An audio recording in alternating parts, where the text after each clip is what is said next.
Imagine isto. Você está em um salão de baile com 500 das pessoas mais poderosas de Boston, assistindo ao seu ex-marido anunciar o noivado com uma herdeira bilionária, enquanto a mãe dele conta a todos que, depois de 15 anos, finalmente estão corrigindo um erro de linhagem, ou seja, você.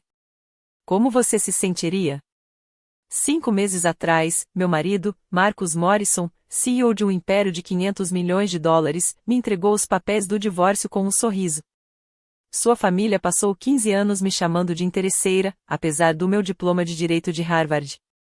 Agora ele estava livre para se casar com Victoria Ashford, alguém digna do nome Morrison. Assinei aqueles papéis sem derramar uma única lágrima.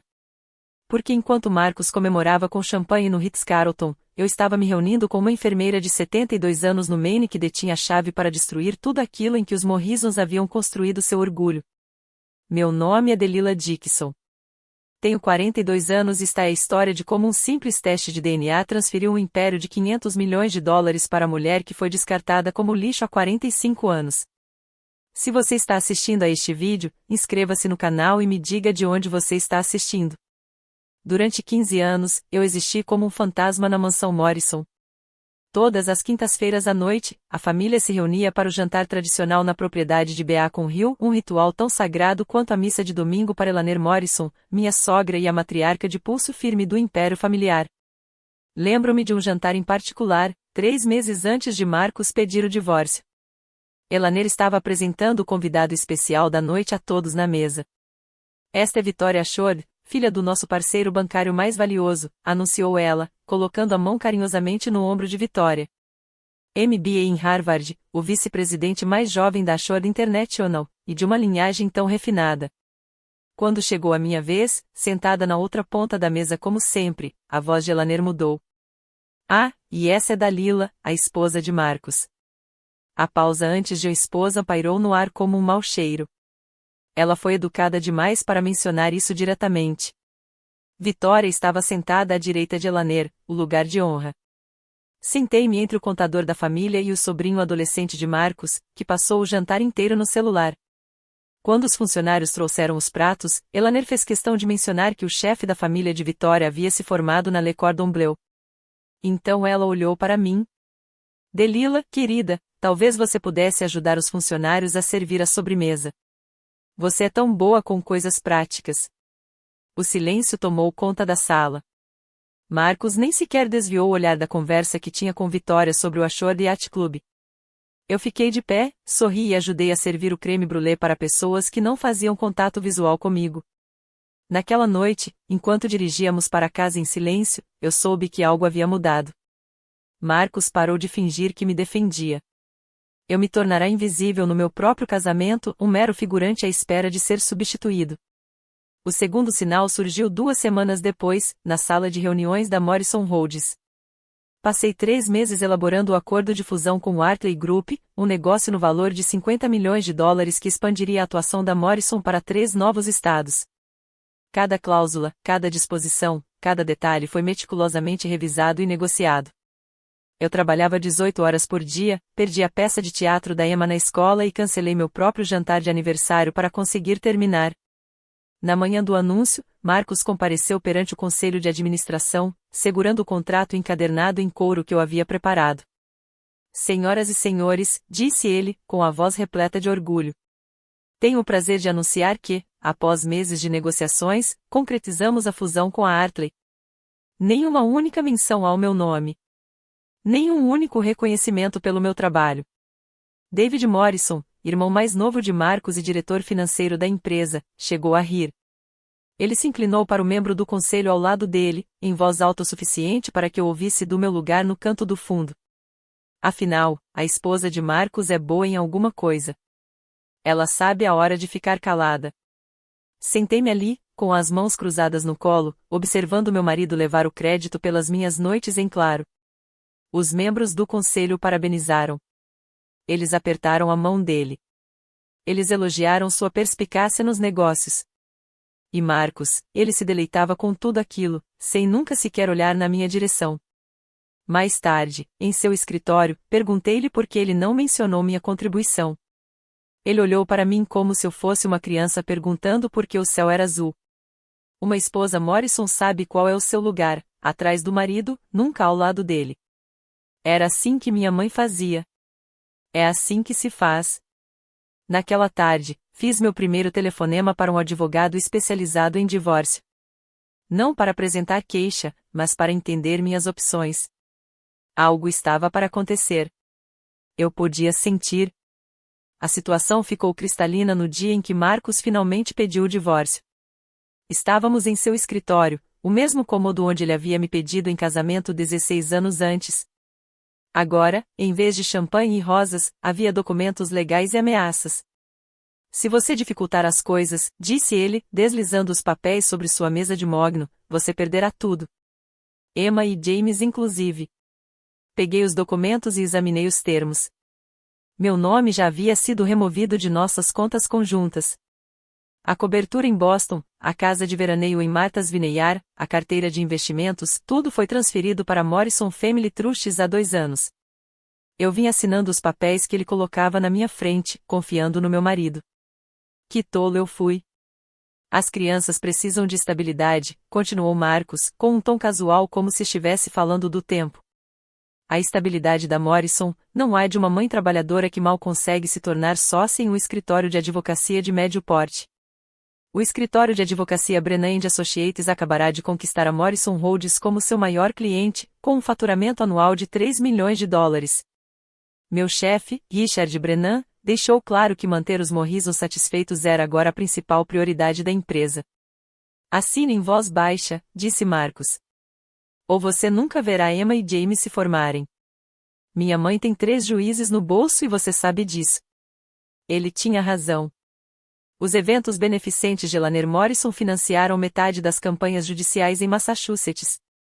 Sua influência se estendia a todos os tribunais, todos os escritórios de advocacia, todos os cantos do mundo jurídico de Boston. Olhei novamente para os papéis do divórcio. Cláusula padrão de não contestação. Pensão alimentícia mínima.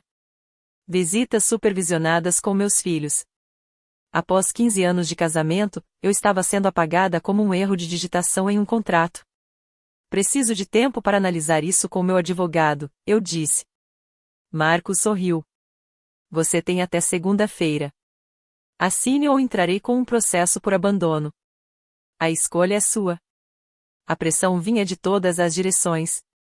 Na manhã seguinte, Richard Brennan me chamou ao seu escritório, e seu jeito geralmente afável havia sido substituído por uma frieza corporativa. Delila, ouvi dizer que pode haver algumas complicações pessoais com a conta Morrison, disse ele, evitando meu olhar. Confio que você lidará com a situação profissionalmente. Não podemos nos dar ao luxo de perdê-los. Não lute contra o divórcio. Meus supostos amigos eram ainda menos sutis. Jennifer Walsh, cuja filha frequentava a mesma escola particular que Emma, cancelou nosso almoço com uma mensagem de texto: sinto muito. Conflito de agenda. Sarah Martinez, minha parceira de tênis por 5 anos, de repente ficou com a agenda lotada. Até mesmo minha cabeleireira, misteriosamente, não tinha horários disponíveis para os próximos 3 meses. O nome Morrison era venenoso, e qualquer um que se colocasse ao meu lado contra ele seria contaminado por associação. O pior momento foi quando Emma, minha linda filha de 16 anos, me encontrou chorando na cozinha. Mamãe, por que a vovó Elaner te odeia? Perguntou ela, com a voz baixa e confusa. Ela me disse que você está tentando destruir nossa família, que você tem inveja do sucesso do papai. Eu a abracei forte, sentindo o cheiro do seu shampoo de baunilha e percebendo seu tremor. Meu bem, às vezes os adultos complicam as coisas. Mas eu amo você e o James mais do que tudo neste mundo. Então por que você simplesmente não assina os papéis? Ela perguntou. Papai diz que se você realmente nos amasse, ia querer que fossemos felizes. Meu coração se despedaçou. Eles usaram meus próprios filhos como arma contra mim. Naquela noite, sozinha no quarto de hóspedes daquela que ainda era tecnicamente minha casa, meu telefone vibrou. Número desconhecido.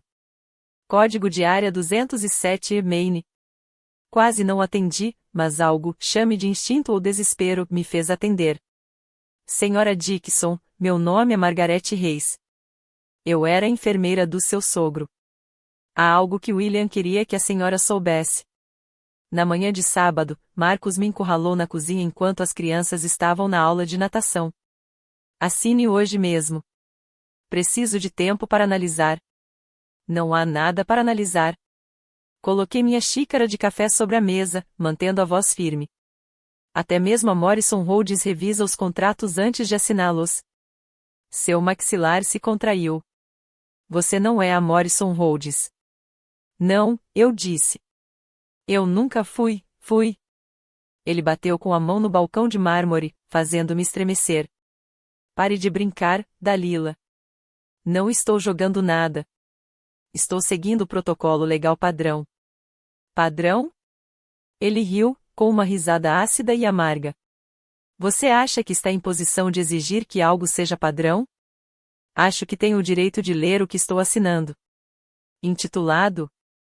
Ele se aproximou. Seu perfume, Tom Ford. Eu o havia comprado para ele no Natal passado. De repente, sufocante. Você viveu às custas do dinheiro de Morrison durante 15 anos. Isso acaba agora.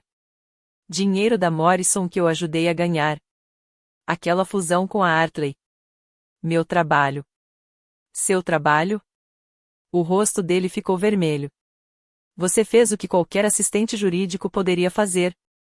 Então, da próxima vez, contrate um assistente jurídico. Não haverá uma próxima vez. Sua voz baixou.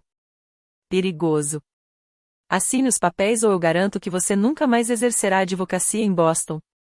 Nossos olhares se encontraram. Isso é uma ameaça? É uma promessa. Minha mãe é dona desta cidade. Sua mãe? Peguei minha xícara de café novamente, surpresa por minhas mãos não estarem tremendo. Seu pai teria lidado com isso de forma diferente. Algo passou rapidamente pelo seu rosto, dor, raiva, antes que sua expressão se endurecesse.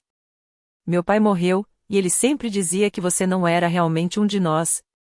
A campainha tocou antes que eu pudesse responder. Marcos franziu a testa. Não estávamos esperando ninguém. Caminhei até a porta, com Marcos me seguindo.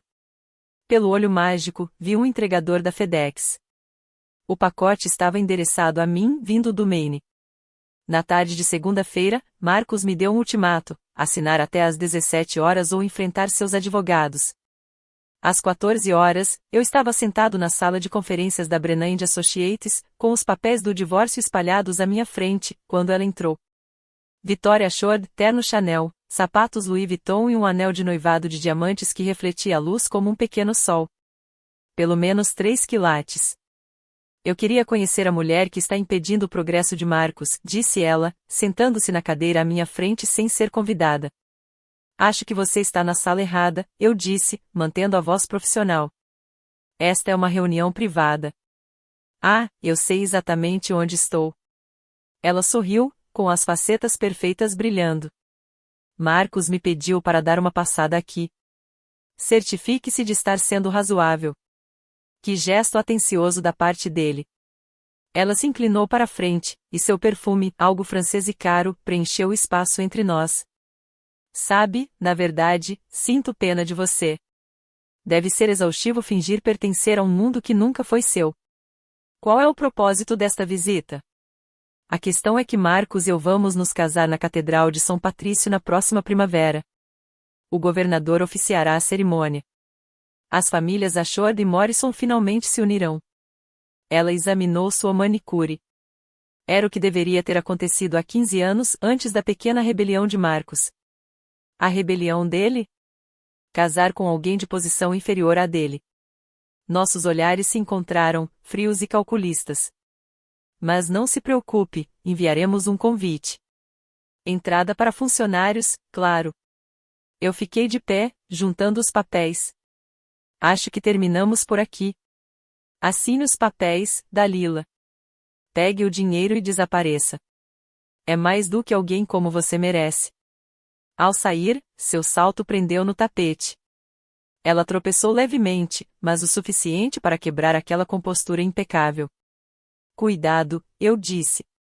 Nem mesmo os Lobotins conseguem evitar todas as quedas. Se você já foi desconsiderado por pessoas que se acham superiores a você, entenderá o que acontece em seguida. Antes de prosseguirmos, clique no botão de inscrição e ative o sino de notificações. Tenho curiosidade, você já guardou algum segredo que poderia destruir alguém que te subestimou? Conte-me nos comentários abaixo. Agora, vamos ver o que aconteceu quando recebi aquela ligação misteriosa do Maine. O pacote vindo do Maine continha uma única chave e o endereço de um cofre no Boston Private Bank. O bilhete anexado, escrito com caligrafia trêmula, dizia simplesmente: William queria que você tivesse isto quando chegasse a hora certa. M. Reis. Liguei para o número que havia aparecido no meu telefone 3 dias antes. Senhora Dickinson, respondeu Margaret Reis ao primeiro toque, com voz suave, porém clara. Estava esperando sua ligação. Quem é você? Fui enfermeira particular de William Morrison Sr. durante seus últimos 5 anos de vida, mas o conheci há muito mais tempo do que isso. Uma pausa. 45 anos, para ser exato. Minha mente estava a mil. William havia morrido 3 anos atrás. Por que a enfermeira dele estava entrando em contato comigo agora? Há algo que William deixou para você, continuou ela. Algo que lhe disse que só você teria a coragem de usar corretamente.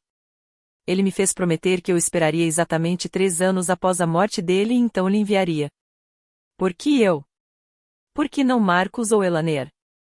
Uma risada suave e triste. Porque você é o único Morrison que não é realmente o Morrison.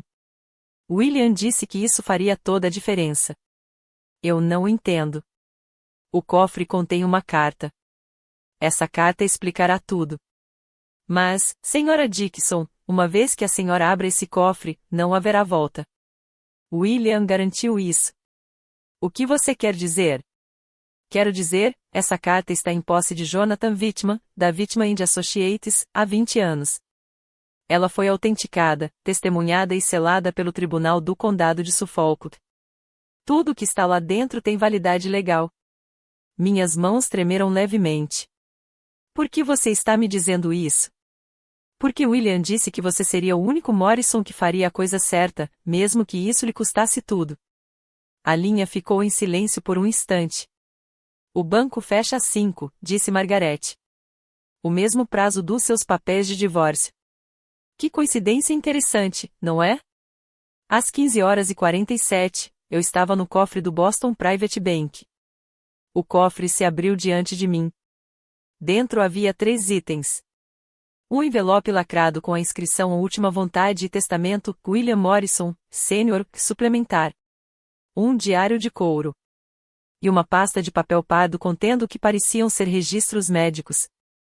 Meu celular vibrou. Marcos, falta 1 hora. Não seja idiota. Primeiro, abri o diário. A caligrafia familiar de William preenchia as páginas. Datas que remontavam a 1979. 15 de março de 1979. Meu filho nasceu hoje. Não o filho que Leonor alegará ser, mas meu filho de verdade.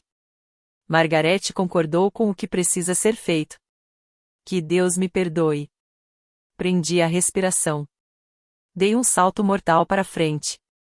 1º de junho de 1979. Eleanor ficou com o bebê como planejado. Marcos jamais saberá da existência de Margaret. Os papéis da adoção estão lacrados. Eleanor finalmente está feliz. Mas o que eu fiz? Os registros médicos confirmaram. Certidão de nascimento, Menino Reis, 15 de março de 1979. Mãe, Margaret Reis. Pai, William Morrison. Outro documento. Documentos de adoção, 1º de junho de 1979. Eleanor e William Morrison adotaram Marcus Reis, que passou a se chamar Marcus Morrison. O envelope lacrado permaneceu. Nele, um bilhete, para ser aberto somente na presença de Jonathan Whitman. Liguei para o número que estava no cartão de visitas de Whitman, também dentro da caixa. Senhora Dickinson, ele respondeu imediatamente, como se já esperasse minha ligação. Estou esperando por este telefonema há 20 anos. Você conhecia William? Eu redigi o testamento verdadeiro dele. Aquele que Leonor nem sabe que existe. Você pode estar no meu escritório em 30 minutos? Olhei para o meu celular. 16h15:45 para o prazo final de Marcos. Senhor Whitman, o que consta neste testamento?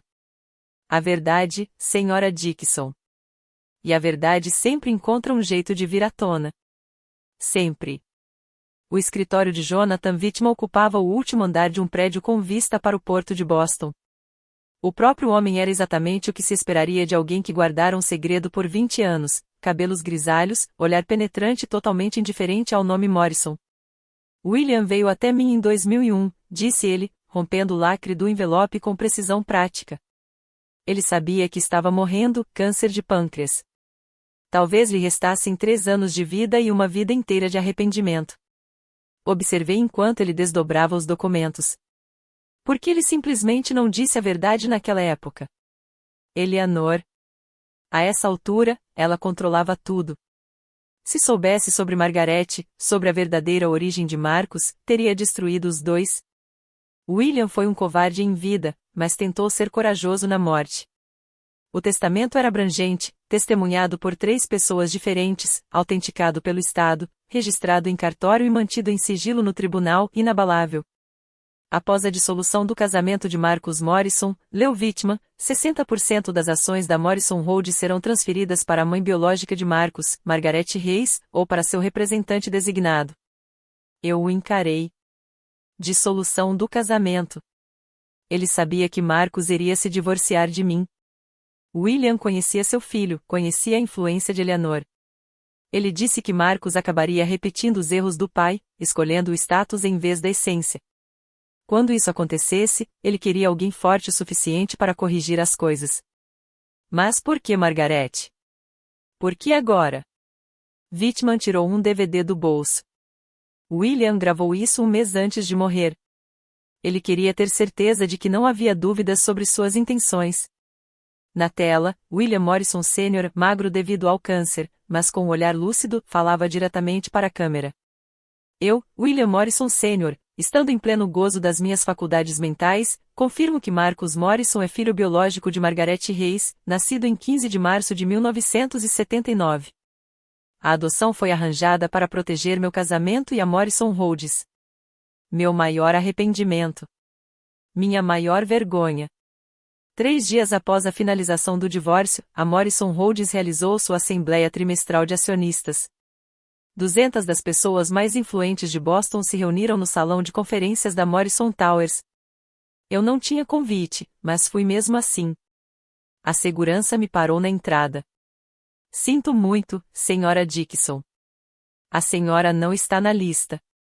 É Sra. Dixon, corrigi. E eu sou acionista. O jovem guarda parecia desconfortável. O Sr. Morrison disse especificamente: deixe-me adivinhar. Eu não sou mais da família. Marcos apareceu no saguão, com Vitória ao seu lado, ambos impecavelmente vestidos para sua grande entrada. Ele me viu e chegou a rir. Segurança, por favor, acompanhe minha ex-esposa até a saída. Ela está confusa sobre sua situação. A palavra ex-esposa ecoou pelo saguão de mármore. Cabeças se viraram. Sussurros começaram. Reconheci metade dos rostos, pessoas que haviam comido à minha mesa, cujos filhos brincavam com os meus. Estou aqui como acionista, disse calmamente. Você possui exatamente uma ação, disse Marcos em voz alta, garantindo que todos ouvissem. Um presente por um momento de descuido meu. Segurança. David Morrison saiu do elevador com um sorriso irônico. Marcos, estamos prestes a anunciar Vitória como nossa nova consultora de desenvolvimento estratégico. Não devemos deixar o conselho esperando. O sorriso de Vitória era radiante. Não se preocupe, Delila. Tenho certeza de que você poderá assistir à transmissão ao vivo. Afinal, a Morrison Holdings acredita na transparência. Eles passaram por mim rapidamente e entraram no salão de conferências, as portas se fechando firmemente atrás deles. A segurança me conduziu até a saída, com mãos gentis, porém firmes. Lá fora, parada na calçada onde antes eu tinha uma vaga de estacionamento reservada, peguei meu celular e liguei para Margarete. Eles simplesmente me trancaram para fora, eu disse. Ótimo, ela respondeu. Agora eles nunca nos verão chegar. Na manhã seguinte, Eleanor Morrison realizou uma coletiva de imprensa no Four Seasons. O tema: a Morrison Holdings retornou aos valores tradicionais. Todos os principais veículos de comunicação de Boston estavam presentes. Eu assistia tudo pelo meu laptop, no meu novo apartamento de um quarto em Cambridge, enquanto meus filhos estavam na cobertura do pai durante a semana de custódia dele. A família Morrison sempre representou excelência, integridade e tradição, anunciou Eleanor à imprensa reunida. Após um breve período de adaptação, temos o prazer de anunciar que a Morrison Holdings está retornando aos seus princípios fundamentais. Um repórter perguntou: isso tem alguma relação com o recente divórcio de Marcus Morrison? O sorriso de Eleanor era afiado como uma navalha. Digamos apenas que às vezes leva 15 anos para corrigir um erro, mas o sangue Morrison volta a correr puro. A câmera fez um movimento panorâmico para mostrar Marcus e Victoria juntos, como em uma capa de revista. Victoria falou em seguida, com uma voz que transmitia uma confiança impecável. A parceria entre a Morrison Holdings e o Assured Banking criará oportunidades sem precedentes. É isso que acontece quando as famílias certas finalmente se unem. Meu celular vibrou com mensagens de ex-amigos, todas variações de sinto muito e que humilhação. Nenhum ofereceu ajuda de verdade. Emma me ligou chorando. Mãe, as crianças da escola estão dizendo que você nunca foi boa o suficiente para o papai, que você o prendeu. Isso é verdade? Não, meu bem. Não é verdade. Então por que todo mundo está dizendo isso? Eu não tinha uma boa resposta. Ainda não. Naquela tarde, sentei-me com Margaret em sua modesta casa de campo no Maine, examinando documentos ocultos ao longo de 45 anos, certidões de nascimento, testes de DNA que William havia encomendado secretamente, fotos de Margaret segurando o bebê Marcus antes de Eleanor levá-lo. Chegou a hora, eu disse, olhando para aquela mulher gentil que havia perdido tudo por orgulho dos Morrison. Margaret assentiu com a cabeça. Esperei 20 anos. Sim, chegou a hora. Tínhamos apenas uma chance de tornar isso inegável. Contratei 3 laboratórios independentes de testes de DNA, Boston Genetics, Veritas Labs e Northeast Medical Testing. Cada um realizaria análises separadas para evitar quaisquer alegações de adulteração ou erro. O desafio era conseguir o DNA de Marcus, mas eu tinha algo que os Morrisons jamais esperariam. 15 anos de casamento significavam 15 anos de memórias acumuladas. Nos nossos álbuns de fotos antigos guardados no meu apartamento, encontrei o que precisava, uma mecha de cabelo do Marcus, do nosso álbum de casamento, preservada entre as páginas como uma flor prensada. Eu aguardei depois do primeiro corte de cabelo dele como homem casado, um gesto sentimental do qual ele zombou na época. Margaret forneceu amostras de sangue para os 3 laboratórios. Pagamos pelo processamento acelerado, documentação de rastreabilidade e verificação legal. Cada resultado seria autenticado em cartório e confirmado com códigos QR invioláveis. Enquanto esperávamos, Jonathan Wittmann preparou o arcabouço legal. O baile de gala anual dos Morrison será daqui a 2 semanas, disse ele. 500 convidados, ampla cobertura da mídia. Se vamos fazer isso, esse é o nosso palco. Será que eles podem nos deter? Eles podem tentar, mas eu já tenho uma ordem judicial pronta. O juiz Harrison me deve vários favores e não tem nenhuma simpatia por Eleanor Morrison depois que ela tentou derrotá-lo nas primárias há 3 anos. Os resultados do DNA chegaram simultaneamente, conforme solicitado.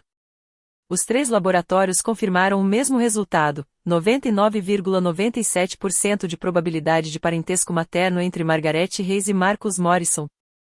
Eu fiquei olhando para os relatórios, pensando em Emma e James, na explosão familiar que isso causaria. Então me lembrei das palavras de Eleanor. O sangue Morrison volta a correr puro. Sangue puro, eu disse a Margaret. Vamos mostrar a eles o que significa pureza de verdade.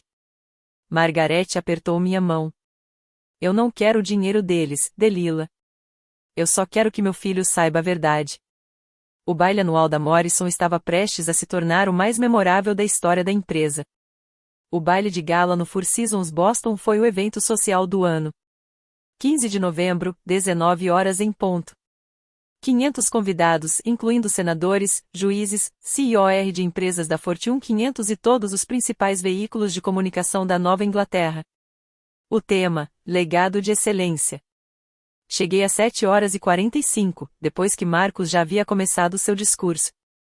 Margarete estava ao meu lado, vestindo um simples vestido azul marinho, com a aparência de uma avó respeitável.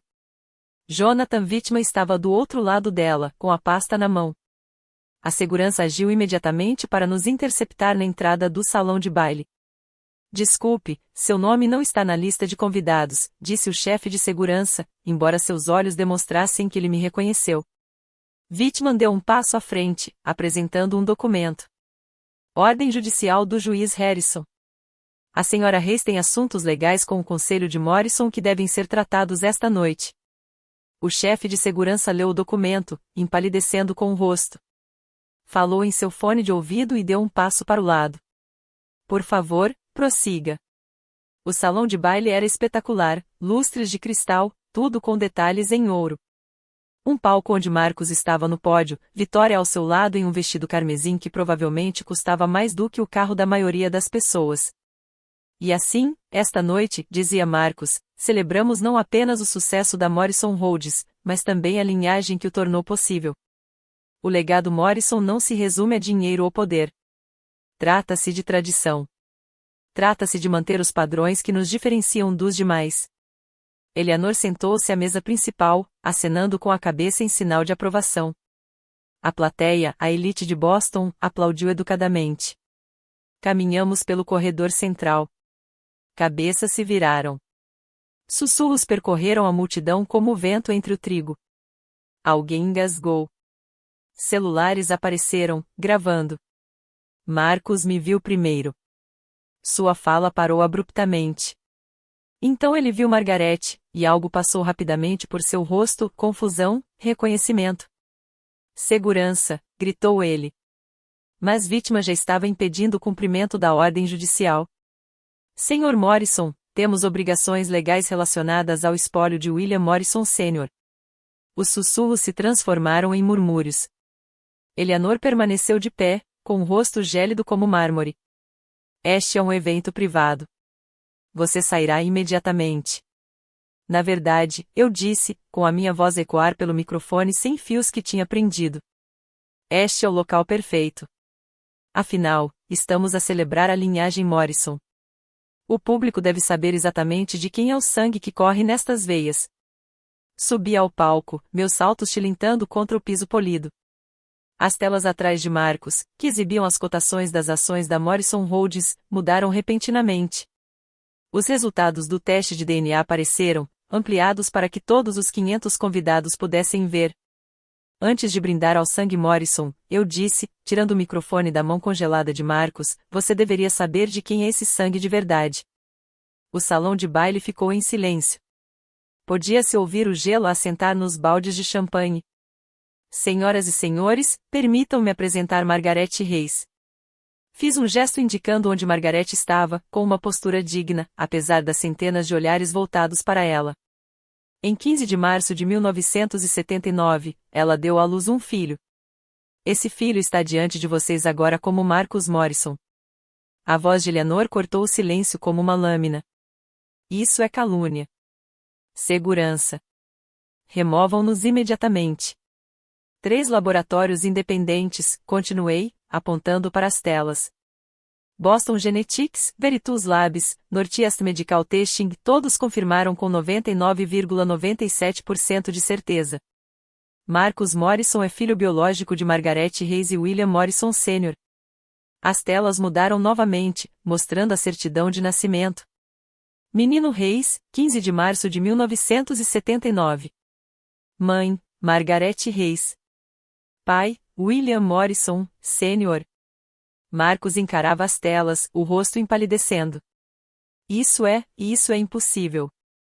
Seu pai teve um caso, eu disse, com a voz firme e clara. Eleanor não podia ter filhos, então eles fizeram um acordo. Margarete entregaria o bebê. Eleanor o criaria como se fosse seu, e o nome Morrison continuaria. Vitória se afastou de Marcos, levando a mão à boca. O anel de noivado refletiu a luz enquanto ela se movia. Isso não é possível, disse Marcos, sem muita convicção. Minha mãe é a mulher que te criou. Sim, Margaret falou pela primeira vez, com uma voz suave, mas firme. Mas eu te dei à luz. Eu te segurei por exatamente 3 horas antes de Eleanor te levar embora. Seu pai me pagou $50.000 para eu desaparecer. A multidão explodiu em aplausos. Flashes de câmeras dispararam.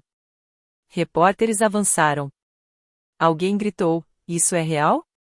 Eleanor permaneceu completamente imóvel, o rosto uma máscara, mas seu silêncio dizia tudo. Você sabia, sussurrou Marcus, encarando Eleanor. Você sabia e nunca me contou. É claro que eu sabia, disse Eleanor finalmente, com a voz gélida. Eu fiz de você um Morrison. Sem mim, você não seria nada além de um bastardo. Jonathan Whitman subiu ao palco, sua presença atraindo imediatamente a atenção. O advogado veterano havia processado senadores e defendido bilionários. Quando ele falava, as pessoas ouviam. Eu represento o espólio de William Morrison, pai, anunciou ele, retirando documentos de sua pasta. 20 anos atrás, William me procurou com um testamento complementar. Este testamento foi lacrado pelo Tribunal do Condado de Suffolk para ser aberto somente após a dissolução do casamento de seu filho. Ele ergueu o documento, seus selos oficiais eram visíveis mesmo do fundo do salão de baile. Eu, William Morrison, Sr., estando em pleno gozo das minhas faculdades mentais, por meio deste instrumento, lego 60% das minhas ações na Morrison Holdings a Margaret Reis, a mãe biológica do meu filho Marcus. A sala explodiu em alvoroço. Os membros do conselho se levantaram num pulo. Os investidores sacaram os telefones, ligando freneticamente para as corretoras. Eleanor agarrou a mesa com força, os nós dos dedos brancos. Isto é uma fraude, ela gritou. O testamento de William deixou tudo para Marcus e para mim. A vontade popular se fez presente, concordou Whitman. Mas isto a supera. E há mais. As telas agora exibiam um vídeo. William Morrison, pai, claramente em fase terminal, mas inegavelmente lúcido, falava diretamente para a câmera. Meu nome é William Morrison Sr. Esta é a minha confissão. Marcus não é filho biológico de Eleanor. Ele é filho de Margaret Reis, nascido em 15 de março de 1979. Fui um covarde que escolheu a minha empresa em vez da verdade. Se Eleanor sabia da paternidade de Marcus e deliberadamente escondeu isso dele, ela perde o cargo de presidente. A expressão impassível de Eleanor finalmente se desfez. Você não pode provar que eu sabia. Whitman apresentou outro documento. Sua assinatura nos papéis de adoção. Eleanor, você adotou legalmente Marcus Reis, de 6 meses de idade. Você sabe disso há 45 anos. O presidente do conselho, Thomas Whitfield, levantou-se lentamente. Isto exige uma reunião de emergência do conselho agora. Os investidores já estavam fugindo em direção às saídas. O preço das ações da Morrison Holdings, exibido nos celulares de todos, começou a despencar. Victoria Short havia desaparecido completamente, deixando apenas seu anel de noivado sobre a mesa onde estava sentada. Marcus estava sozinho no palco, olhando de Eleanor para Margaret como um homem se afogando entre duas margens. 60%, disse ele, atordoado. Isso é participação majoritária. Sim, disse Margaret simplesmente. Mas eu não quero sua companhia, Marcus. Eu só queria que você soubesse quem você realmente é.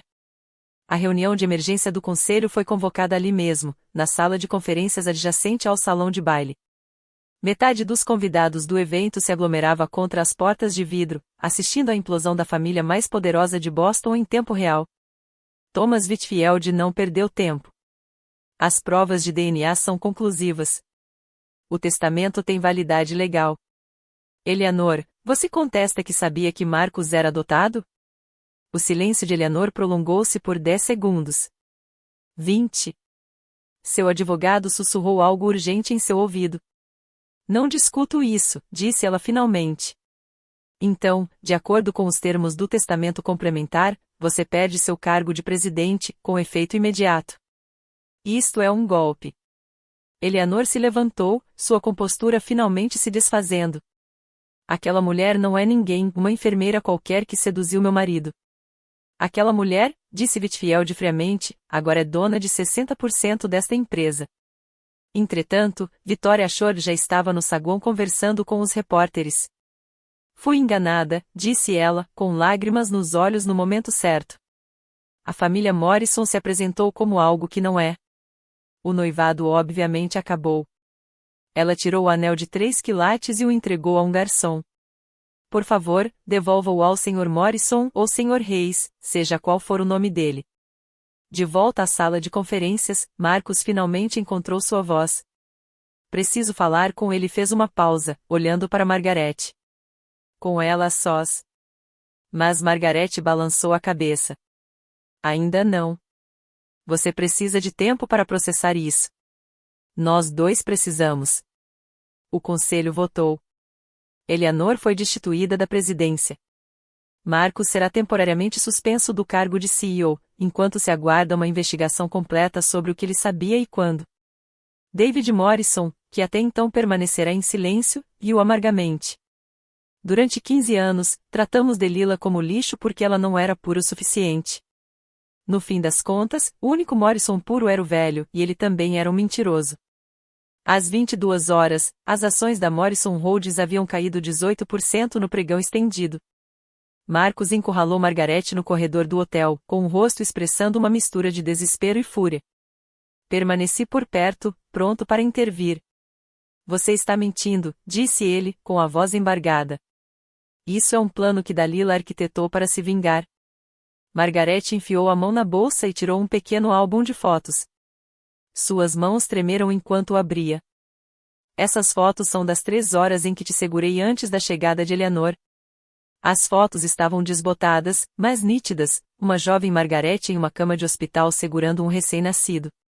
O bebê tinha uma marca de nascença característica no ombro esquerdo, a mesma marca de nascença que Marcus sempre afirmara ser uma característica da família Morrison. Seu pai me visitava todo ano no seu aniversário, continuou Margaret em voz baixa. Nunca ficava muito tempo, só queria saber se você estava bem e feliz. Ele trazia fotos. Tenho fotos suas de 39 anos que o William me deu. Marcus encarava as fotos, seu mundo desmoronando. Por que você não lutou por mim? Eu tinha 22 anos. Sem dinheiro, sem família. Seu pai me deu uma escolha, entregar você para adoção e você teria tudo, ou ficar com você e nós dois não teríamos nada. Eu escolhi o seu futuro. Você escolheu o dinheiro, cuspiu Marcus. Não, disse Margaret com firmeza. Eleanor escolheu o dinheiro. Seu pai escolheu o dinheiro. Eu escolhi te dar oportunidades que eu nunca poderia te proporcionar, mas nunca deixei de ser sua mãe. Marcus se virou para Eleanor, que observava da porta. Você sabia disso todos esses anos, falando sobre sangue puro, sobre legado familiar. Você sabia. Eleanor ergueu o queixo. Eu fiz de você quem você é. Sem mim, você não seria ninguém. Sem você, disse Marcus lentamente, eu saberia quem sou.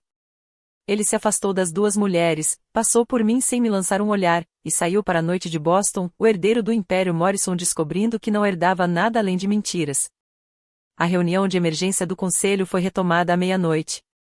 O centro de negócios do hotel havia sido transformado em um tribunal corporativo improvisado, com a presença de membros do conselho, advogados e investidores-chave. Thomas Whitfield pediu ordem. Precisamos de decisões imediatas para evitar um colapso total das ações quando os mercados abrirem. Os estatutos da empresa eram claros. Com 60% de participação, Margaret Reis detinha o controle acionário. Mas ela se levantou e surpreendeu a todos. Não quero administrar a Morrison Holdings, disse ela simplesmente. Sou uma enfermeira aposentada de 72 anos, mas também não permitirei que ela continue sob a liderança de pessoas que construíram seu império em mentiras. Ela olhou diretamente para mim. Estou nomeando Delilah Dixon como minha representante legal para administrar minhas ações. Ela conhece esta empresa melhor do que ninguém, tendo intermediado metade de seus negócios recentes enquanto era tratada como mera figura decorativa. Os membros da diretoria trocaram olhares. Whitfield pigarreou. Senhorita Dixon, aceitaria essa responsabilidade? Eu fiquei de pé, sentindo o peso de 500 olhares sobre mim. Aceito sob 3 condições. Primeiro, Eleanor Morrison se afasta permanentemente de todos os cargos. Segundo, Marcus Morrison tira uma licença de 6 meses para definir seu papel sem a influência de sua mãe. Terceiro, implementamos uma revisão completa de diversidade e inclusão nas práticas da empresa. Isso é ridículo, protestou Eleanor. Na verdade, você não pode. Whitfield interrompeu. Ela pode. A senhora Reis é dona de 60%. Ela pode fazer o que quiser. A votação foi unânime. Até mesmo os aliados de Eleanor a abandonaram. Em menos de uma hora, uma nova liderança foi estabelecida. Eu atuaria como consultor jurídico interino, com direito a voto em nome de Margaret. Um CEO externo seria contratado. A dinastia Morrison, como Boston a conhecia, havia chegado ao fim. Enquanto assinávamos os papéis, Eleanor sibilou para mim: "Você destruiu tudo." "Não", respondi calmamente. "Já revelei tudo." Há uma diferença. Pela manhã, a história estava por toda parte. O Wall Street Journal publicou a manchete: "Império Morrison construído sobre mentiras, teste de DNA revela décadas de engano." O Boston Globe foi menos sutil: "A nobreza dá errado, a dinastia Morrison entra em colapso." As ações da Morrison Holdings abriram em queda de 30%. 3 grandes clientes rescindiram seus contratos antes do meio-dia. O acordo bancário com a Ashford, avaliado em $100 milhões, foi oficialmente encerrado com uma declaração sucinta sobre valores incompatíveis. Victoria Ashford concedeu uma entrevista exclusiva à revista Boston Magazine. "Sinto-me enganada e manipulada", disse ela, interpretando perfeitamente o papel de vítima. A família Morrison se apresentou como algo que não era. "Sou grata por ter descoberto a verdade antes de cometer um erro terrível." As consequências sociais foram igualmente rápidas. O Union Club revogou a filiação de Eleanor, alegando a conduta imprópria. O baile de gala beneficente anual da Fundação Morrison foi cancelado quando todos os principais patrocinadores desistiram. O banco reservado da família na Igreja da Trindade ficou repentinamente vago. Meu celular vibrou com mensagens de pessoas com quem não falava há meses. Antigos amigos de repente se lembraram do meu número. Jennifer Walsh mandou uma mensagem: "Sempre soube que tinha algo de errado com a Eleanor. Toma um café amanhã?" Apaguei todas. A única mensagem que guardei foi da Emma: "Mãe, todo mundo na escola está falando do papai." É verdade? A vovó Eleanor não é mesmo a mãe dele? Liguei para ela imediatamente. "É complicado, querida." "Mas sim, é verdade." "Então, toda aquela história sobre sangue puro e legado familiar era mentira?" "Seu valor não é determinado pela sua linhagem, Emma." "Nunca foi." "Foi por isso que eles foram tão cruéis com você? Porque você não era rico o suficiente?" "Sim." "Isso é muito errado, mãe." "Sim", eu disse, sorrindo apesar de tudo. "É mesmo." Ao final do mercado, a Morrison Holdings havia perdido $150 milhões em valor de mercado. O império construído sobre mentiras estava desmoronando, dólar por dólar. Os peritos contábeis descobriram tudo em uma semana. Eleanor Morrison vinha desviando dinheiro da Morrison Holdings há 20 anos, escondendo-o em contas offshore. O total, $20 milhões. "Era o meu seguro", disse ela ao ser confrontada pelos investigadores federais. "Eu sempre soube que esse dia poderia chegar." O FBI apreendeu na mansão de Beacon Hill, a mesma sala de jantar onde ela me humilhou inúmeras vezes. As fotos dela algemada estamparam todos os jornais da Nova Inglaterra. A mulher que valorizava a aparência acima de tudo, destruída pela própria imagem. Seus bens foram bloqueados enquanto a investigação estava em andamento. A mansão de $12 milhões foi confiscada. A propriedade em Martha's Vineyard, a coleção de arte, as joias, tudo desapareceu. Eleanor Morrison, que passou 45 anos no ápice da sociedade bostoniana, foi obrigada a se mudar para um apartamento de 2 quartos no Brooklyn. "Como os poderosos caíram", disse David Morrison aos repórteres, distanciando-se de sua mãe. "Eu não tinha conhecimento de seus crimes financeiros." As damas da sociedade que orbitaram Eleanor por décadas se dispersaram como pássaros assustados. Nenhuma ofereceu ajuda. A mulher que governara pelo medo se viu completamente sozinha. Ela tentou me ligar uma vez. Deixei cair na caixa postal. Dalila, a culpa é toda sua. Você destruiu um legado que levou gerações para ser construído. Espero que esteja satisfeita. Eu não estava satisfeita. Eu não estava feliz. Eu simplesmente estava livre. Enquanto isso, Margaret usou parte de sua herança para pagar a fiança de Eleanor. Não estou fazendo isso por ela, explicou. Estou fazendo isso por Marcus. Nenhuma criança deveria ver sua mãe na prisão, mesmo que ela não seja sua mãe biológica. Foi uma demonstração de elegância que Eleanor nunca havia mostrado a ninguém. O contraste não passou despercebido pela mídia nem por Marcus. 2 semanas depois do baile de gala, Marcus apareceu no meu apartamento em Cambridge. Ele parecia abatido, sem fazer a barba, vestindo jeans e um moletom do Boston College em vez de seus habituais ternos italianos. Podemos conversar? Perguntou ele. Deixei-o entrar, mas não ofereci café. Certos gestos estavam além da minha compreensão. Eu estava errado, começou ele. Sobretudo sobre você, sobre o que importa. 15 anos tarde demais para essa conversa, Marcus. Ele assentiu, aceitando o golpe. Eu sei. Eu só preciso que você saiba que agora eu entendo. Como Eleanor envenenou tudo. Como eu deixei isso acontecer. Você não apenas a deixou fazer isso. Você participou com entusiasmo. Você tem razão. Ele se deixou cair na cadeira onde costumava sentar quando éramos felizes, há uma eternidade. Vitória me deixou. O conselho quer que eu vá embora. Minha mãe, Eleanor, não fala comigo porque eu reconheci Margaret. E Margaret, eu não sei como falar com ela. O que você quer de mim, Marcus? Perdão? Não. Ele estremeceu. Então, algum conselho? Como resolvo isso? Você não pode. Você não pode desfazer 15 anos de crueldade, Marcus. Você não pode apagar o que disse. Você não pode devolver o tempo que roubou dos nossos filhos, envenenando-os contra mim. Então, o que eu faço? Olhei para aquele homem que um dia amei, agora apenas um estranho com um rosto familiar. Você recomeça. Você descobre quem é Marcus Reis sem a voz de Eleanor no seu ouvido. Você constrói um relacionamento com sua mãe de verdade. Você se torna um pai melhor para os nossos filhos. E nós? Não existe um nós. Nunca existiu de verdade. Existiu você e o empregado com quem você se casou. Isso é tudo o que eu sempre fui para você.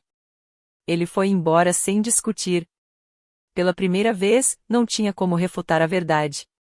Margaret Reis não queria o dinheiro.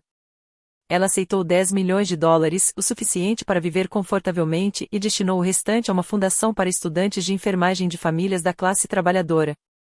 A Bolsa de Estudos de Enfermagem Margaret Reis, anunciou ela em uma pequena coletiva de imprensa, é destinada a jovens mulheres que desejam servir aos outros, mas não têm condições de arcar com os custos da educação.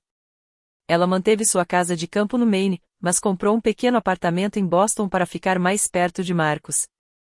O relacionamento deles era incerto, frágil, como aprender a andar depois de décadas de paralisia. Ele vem jantar aos domingos, ela me contou enquanto tomávamos chá.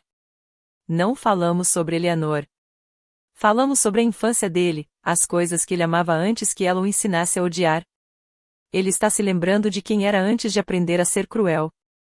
Emma e James conheceram sua avó biológica em uma tarde chuvosa de quinta-feira. Emma, sempre direta, perguntou: por que você não lutou pelo nosso pai? A resposta de Margaret foi simples e honesta: porque eu era jovem, assustada e estava sozinha. Mas nunca deixei de amá-lo. Amar nem sempre significa se apegar. Às vezes, significa deixar ir. James, meu filho sensível de 13 anos, a abraçou. Você não está sozinha agora, vovó Meg. O nome pegou. A vovó Meg, que os ensinou a fazer torta de maçã do zero e lhes contava histórias sobre o pai deles quando o bebê, tornou-se a avó que eles nunca tiveram. Eleanor lhes dava críticas e expectativas. Margaret lhes dava carinho e aceitação. Durante uma dessas visitas, Marcus observava da porta, com lágrimas no rosto. Ela é tudo que Eleanor não era, disse-lhe baixinho. Ela é tudo aquilo que Eleanor não a deixava ser, corrigi. A verdade, como sempre, fez toda a diferença. O acordo de custódia precisava ser renegociado. Eu estava sentada em frente a Marcos no escritório do mediador, com nossos advogados nos flanqueando como se fossemos 2 livros. Quero ter o mesmo tempo com nossos filhos, disse Marcos. Então, mereça. Primeiro, 6 meses de visitas supervisionadas. Prove que você consegue ser pai sem a influência de Eleanor. Isso é cruel. Essas são as consequências. Você deixou sua mãe influenciar nossos filhos contra mim. Emma me perguntou se eu aprendi para casar comigo. James se perguntou se eu era mesmo uma interesseira. Você fez isso. A mediadora, ela própria avó, não escondeu sua desaprovação em relação a Marcos. O acordo final refletiu isso, visitas supervisionadas por 3 meses, com aumentos graduais subsequentes com base no nível de conforto das crianças. E mais uma coisa, acrescentei. Nada de apresentar parceiros românticos até que as crianças estejam prontas. Elas já tiveram mudanças drásticas o suficiente. Marcos concordou com tudo. Ele não tinha mais nenhuma margem de manobra. Após a reunião, ele ficou parado no estacionamento. Dalila, existe alguma chance de nós? Não. Você não me deixou terminar. Não preciso. A resposta é não. Não há reconciliação. Não há amizade além da criação compartilhada dos filhos. Não há fingir que os últimos 15 anos não aconteceram. Eu mudei. Talvez. Mas eu também mudei. Não sou mais a mulher que aceita migalhas e chama isso de banquete. Não estou mais disposta a me diminuir para caber em espaços pequenos demais para o meu espírito. Eu te amei um dia. Não, Marcos. Você adorava ter alguém para desprezar. Isso não é amor. Isso é posse. Fui embora, deixando-o parado no estacionamento, enfrentando as próprias consequências. Meu telefone tocou. Era um potencial cliente querendo representação legal para lidar com uma situação familiar tóxica. Dickinson & Associates, respondi. Como posso ajudá-lo a recuperar seu poder? A Dickinson & Associates abriu as portas 6 meses após o colapso da Morrison. Eu usei o dinheiro do meu acordo, não o da Margaret, para alugar um escritório em um prédio com vista para o Rio Charles. Não era o endereço mais chique, mas era meu. O escritório era especializado naquilo que eu conhecia melhor, direito de família, com foco em abuso financeiro e disputas de herança. Mulheres que haviam sido excluídas dos negócios familiares. Crianças lesadas em suas heranças legítimas. Cônjuges cujas contribuições permaneceram invisíveis até que o divórcio revelasse a verdade.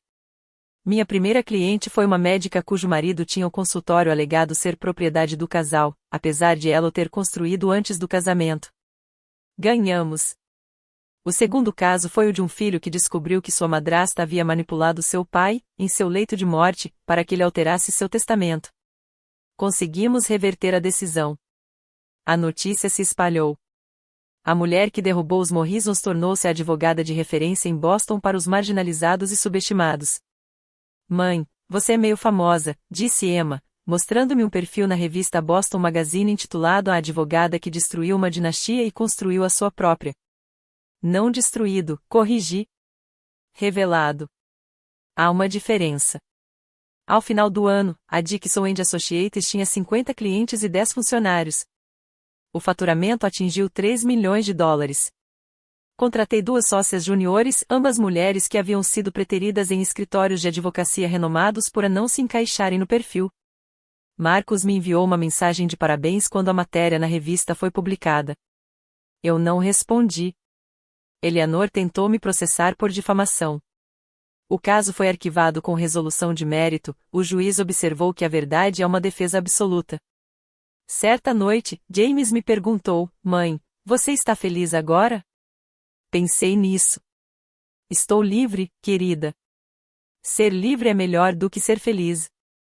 Ser livre é a base sobre a qual tudo mais se constrói. Ele me abraçou. Tenho orgulho de você, mãe. Você vale mais do que todos os milhões da família Morrison juntos. Um ano depois, eu estava diante de um auditório lotado na Faculdade de Direito de Harvard, convidada a falar sobre poder, privilégio e justiça. A garota de família de classe média que fora considerada não boa o suficiente agora ensinava a próxima geração de advogados. Seu valor não é determinado pela aceitação deles, eu disse aos alunos. A família Morrison tinha tudo: dinheiro, status, poder, mas construíram tudo isso sobre mentiras. Quando a verdade veio à tona, tudo desmoronou. Porque eis o que o privilégio não quer que você saiba: a autenticidade é o único poder verdadeiro. Na plateia, avistei Margarete sorrindo orgulhosamente. Ao lado dela, surpreendentemente, estava Marcos, mudado, humilde, mas presente. Nossos filhos estavam sentados entre eles. Emma irá para a faculdade no ano que vem. James está se saindo muito bem no ensino médio. A Morrison Road se recuperou sob nova direção. O preço das ações se estabilizou após um ano de reformas. Eleanor Morrison se declarou culpada de peculato, recebendo 5 anos de liberdade condicional e serviço comunitário. Agora ela vive tranquilamente, seu império de discernimento reduzido a um apartamento de um quarto e terapia determinada pelo tribunal. Após meu discurso, uma jovem se aproximou de mim. Senhora Dixon, minha família diz que estou traindo-os ao me recusar a trabalhar nos negócios da família. Eles dizem que eu lhes devo um favor. Você não lhes deve nada, eu disse firmemente. Família não é uma dívida a ser paga. É uma escolha a ser feita. Escolha a si mesmo. Margarete e eu jantamos juntas naquela noite, duas mulheres que haviam sido subestimadas, mas que agora detinham o poder. William ficaria orgulhoso, disse ela. William era um covarde, respondi suavemente. Mas sua covardia nos ensinou a ter coragem. Fizemos um brinde com um vinho que custou menos do que o champanhe habitual de Eleanor, mas que tinha o sabor de algo inestimável, a liberdade. O nome Morrison ainda existia, mas seu significado havia mudado. Não se tratava mais de sangue ou linhagem. Tratava-se da verdade que nos liberta. Se você se identificou com essa história, compartilhe com alguém que precisa se lembrar do seu valor. Não se esqueça de se inscrever para mais histórias de justiça e verdade. Gostaria muito de saber sua opinião. Você já enfrentou alguém que te subestimou? Deixe um comentário abaixo. E lembre-se, seu valor não diminui com base na incapacidade de alguém de enxergar o seu valor.